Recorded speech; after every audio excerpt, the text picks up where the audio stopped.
Desde muito cedo, eu aprendi que o sobrenatural é tão real quanto o nosso mundo físico, pois ainda criança, beirando a adolescência, me deparei com situações que até hoje não sei explicar. Meu nome é Ari Mendes, mas meus amigos me chamam de Oropa. Hoje em dia eu moro em Salvador, mas nasci e fui criado na zona rural do município de Caetité. Inclusive ainda hoje meus pais moram no mesmo lugar. Um sítio que fica perto de um povoado chamado Santa Luzia. Próximo ao nosso sítio, a mais ou menos meio quilômetro, fica um outro que tem casarão abandonado. Desde que me entendo por gente, ele já era assim. Porém, meu pai chegou a conhecer os moradores. Meu pai dizia que os donos eram um casal de idosos e depois que o marido morreu, poucas semanas depois, a esposa também faleceu. Quando eles morreram, os filhos que moravam, salvo engano, em Vitória da Conquista, não quiseram tomar conta e nem venderam. Assim, preferiram deixar o sítio abandonado. Desde aquela época, algumas pessoas diziam que quando passavam em frente à porteira do sítio, via pessoas andando dentro da casa e que também ouviam vozes. Naquele tempo eu devia ter, uns 11 ou 12 anos de idade, mas eu achava que era apenas histórias para afastar os intrusos. Por isso não tinha medo. De vez em quando eu passava ao lado da cerca quando ia com meus irmãos e amigos nadar no rio que passava no fundo do sítio. Não sei exatamente a data também, mas me lembro que foi um dia de feriado que caiu numa sexta-feira. Por isso, alguns familiares da parte do meu pai, que moravam na cidade, haviam ido passar o dia no nosso sítio. Eles chegaram na parte da manhã, mas no período da tarde a meninada queria ir para o rio tomar banho. Tava um dia quente. Como o rio ficava a mais ou menos 1,5 km de distância, pedimos para o tio Isael nos levar de carro, pois ele era mais moleque que a gente. Na hora de ir, meu tio colocou todo mundo na carroceria da D20 que ele tinha na época e nos deixou na beira do rio. Mas ele nos alertou que voltássemos a pé, pois ele iria aproveitar a tarde para ajudar meu pai a arrumar algumas cercas no fundo do sítio. Ele não sabia a hora que ia terminar. Nós estávamos em 8 pessoas. Eu, meu irmão Ramon, minha irmã Daniela e mais 5 primos. 2 meninos eram filhos desse tio Isael e 2 meninas e um menino, filho da minha tia Luana, irmã do meu pai. Ficamos a tarde toda no rio, nos divertindo, e quando já estava escurecendo, meu irmão Ramon chamou a gente para voltar. Ele não queria caminhar à noite nas estradas e a gente não tinha levado nenhuma lanterna. Fomos andando e depois de caminhar uns 300 metros, a gente estava passando por um corredor que faz limite lateral com o tal sítio abandonado. Naquela exata hora, minha barriga doeu. Não daria tempo de chegar em casa, por isso eu tive que entrar no mato para aliviar. Meu irmão disse que ia me esperar mais à frente, na estrada de cascalho. Eu saltei o arame da cerca e fui fazer minhas necessidades. E foi então que eu ouvi um barulho parecendo passos de pessoas caminhando sob as folhas caídas no chão. Tomei o maior susto, mas pensei que fosse meu irmão e meus primos que queriam me assustar, por isso eu não me importei tanto.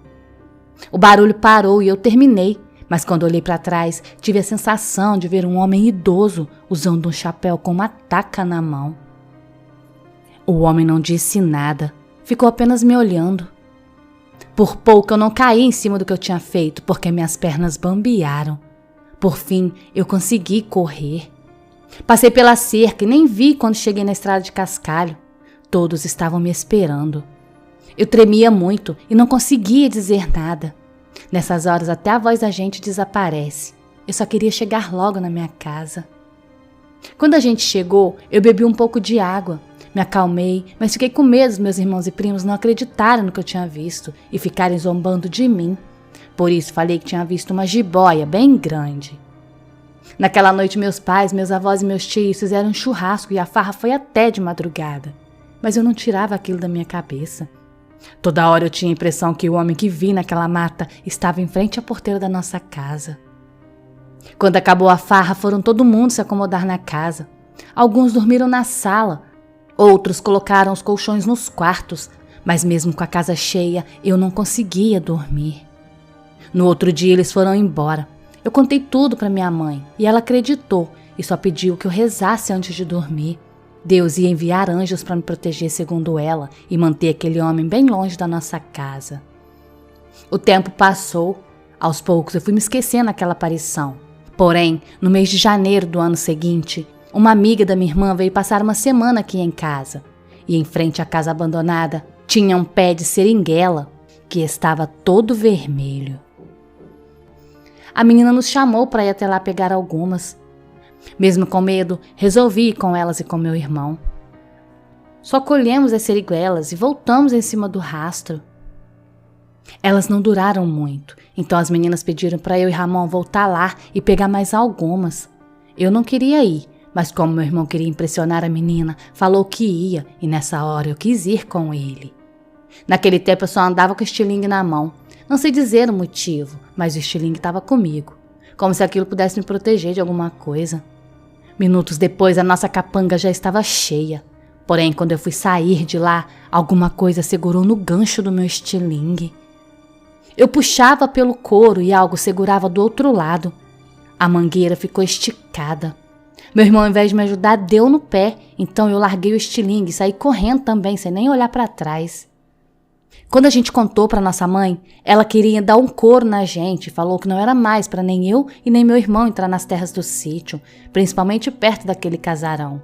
Se bem que não era preciso, pois depois do medo eu queria era ficar bem longe do lugar. Eu fiquei com tanto medo que até quando eu passava em frente àquela casa, eu virava a cara para não vê-la, pois tinha medo de enxergar alguma coisa lá dentro ou mesmo do lado de fora. Mas não teve jeito. Um dia depois do almoço, o meu pai foi para Lida trabalhar e me falou que mais tarde eu fosse no Santa Luzia comprar alguns mantimentos. Eu fiquei brincando e só me lembrei de ir mais tarde quando escureceu. Por isso, peguei a bicicleta, amarrei uma caixa na garupa e fui bem rápido. Quando eu cheguei à venda, ainda estava claro. Comprei as coisas e coloquei na caixa e pedi pro dono da venda anotar na conta do meu pai. Depois pedalei de volta. O ruim disso tudo era que eu tinha que passar em frente à casa do sítio abandonado.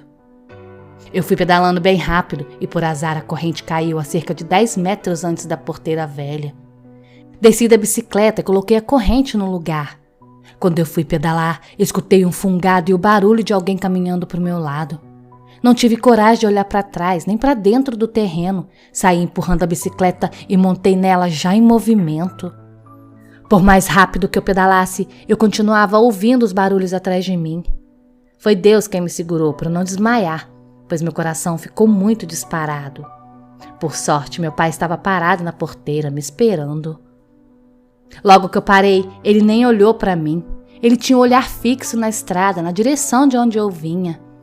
Na mesma hora, ele mandou que eu entrasse. Depois foi lá em casa, pegou uma lanterna, uma espingarda e saiu em frente à porteira. Andou uns 50 metros e depois entrou no mato. Rapidamente saiu, sem encontrar nada.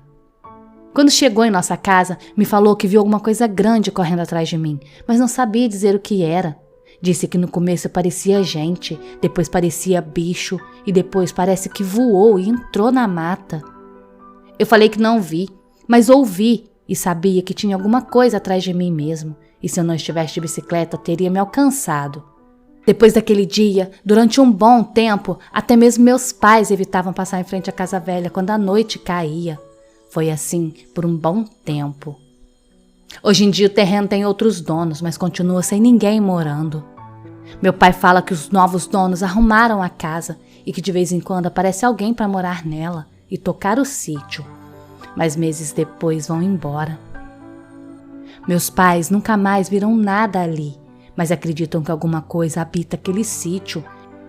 Até os dias de hoje, quando eu vou para Caetité e fico no sítio dos meus pais, me arrepio quando passo em frente àquela casa.